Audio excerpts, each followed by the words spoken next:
ইতালির রাজধানী রোমেও নানা রকমের ইফতারের আয়োজন করে থাকে এখানকার ব্যবসায়ীরা। বাংলাদেশি আমেজ না থাকলেও এখানে যারা মুসলিম রয়েছেন, বাংলাদেশি ছাড়াও বিভিন্ন দেশের মুসলমানরা এসব রেস্টুরেন্টে আসেন এবং তারা ইফতারি কিনেন।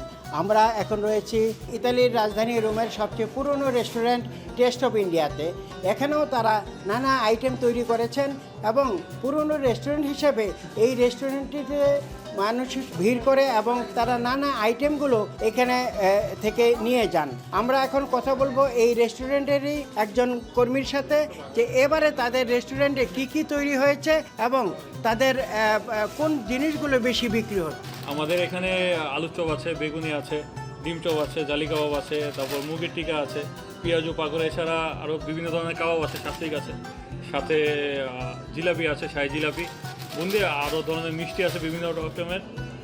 প্লাস সাথে আমরা সবসময় চেষ্টা করি মানুষদের ন্যাচারাল খাবারটা দেওয়ার জন্য। মুরগি, টিক্কা, তান্দুরি, ভ্যারাইটিস খাবার, জিলাপি, বুরিন্দা।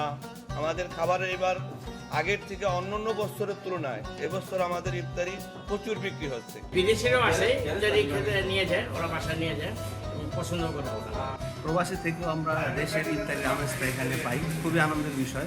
বিশেষ করে আমাদের বাঙালি রেস্টুরেন্টগুলি যারা এখানে দিয়েছেন তারা বিশেষ কিছু আয়োজন করে। সবাই বলে পুরান ঢাকার ইফতার নাকি অনেক ফেমাস, তবে আমরা প্রবাসী থেকেও পুরান ঢাকার ইফতার আমেজটা এখানে পাই। যারা অভিবাসন প্রত্যাশী এখানে তারাও কিন্তু এ সকল রেস্টুরেন্টে এসে ইফতার কিনে নিয়ে যান যারা রোজা রাখেন, এবং বাসাবাড়িতে একসাথে যারা থাকেন তারা রেস্টুরেন্টগুলো থেকে যেমন নিয়ে যান, তেমনি ইতালির রাজধানী রোমে বেশ কিছু মসজিদ রয়েছে। এই মসজিদগুলোতেও কিন্তু তারা এইসব রেস্টুরেন্টগুলো থেকে অর্ডার দিয়ে ইফতারি নিয়ে যান এবং বিপুল সংখ্যক মুসল্লিরা একসাথে তারা মসজিদগুলোতে ইফতার করে থাকেন।